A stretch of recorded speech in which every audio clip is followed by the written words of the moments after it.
Hi everyone. So the next topic, the last one in this chapter is plots. So R can generate scatter plots, bar charts, pie charts, histograms, and many other graphs. And R will generate a graph in a different window. So if you generate a graph, then you get another window. For example, histogram of 100 random numbers. Automatically, I'll generate graph in a different window, and you can save it with graphical user interface to go to File and Save.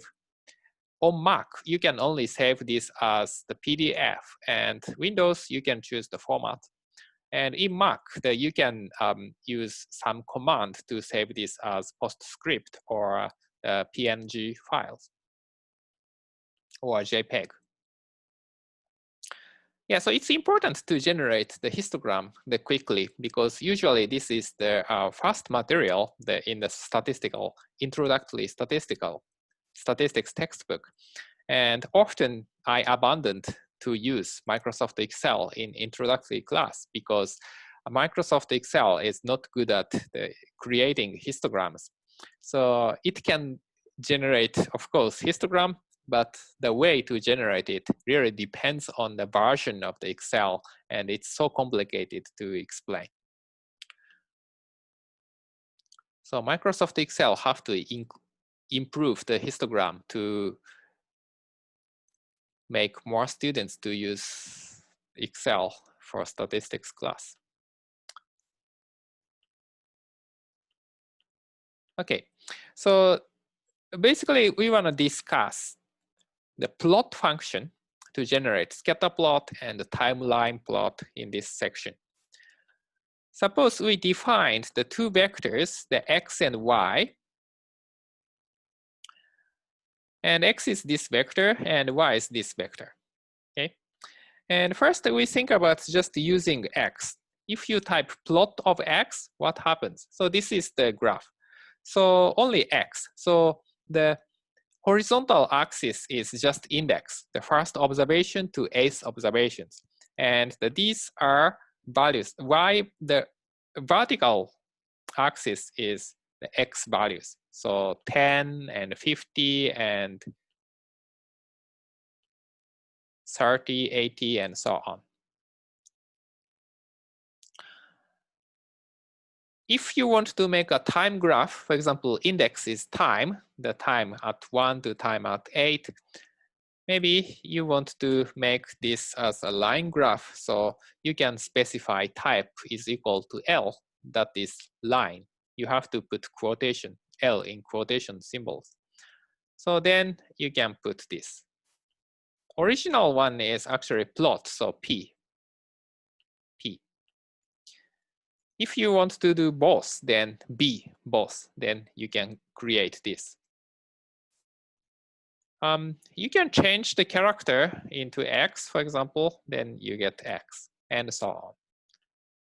Many options such as color, maybe color is blue, then this becomes blue.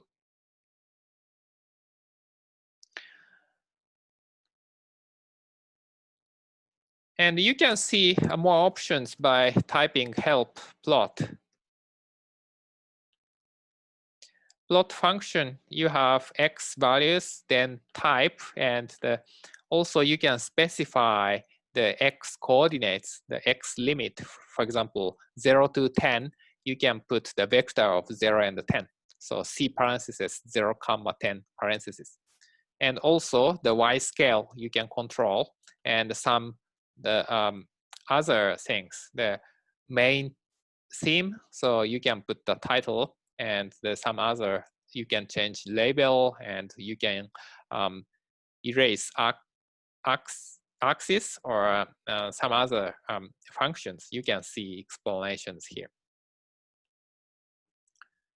Next, we wanna make scatter plot. So we need the two vectors, so x, y. Then the format is similar, but just we need two inputs, and these two should be numeric and have the same length. And the graph is this. So you can see the X on horizontal axis and Y on vertical axis. You can change the aspect ratio size in this way.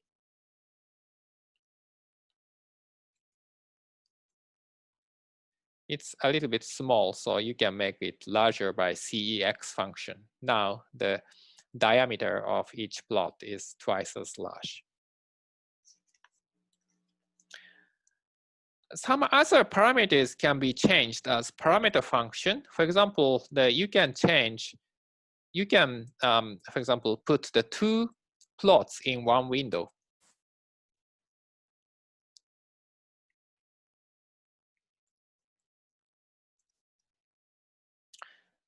So basically, okay, so the first graph and the second graph.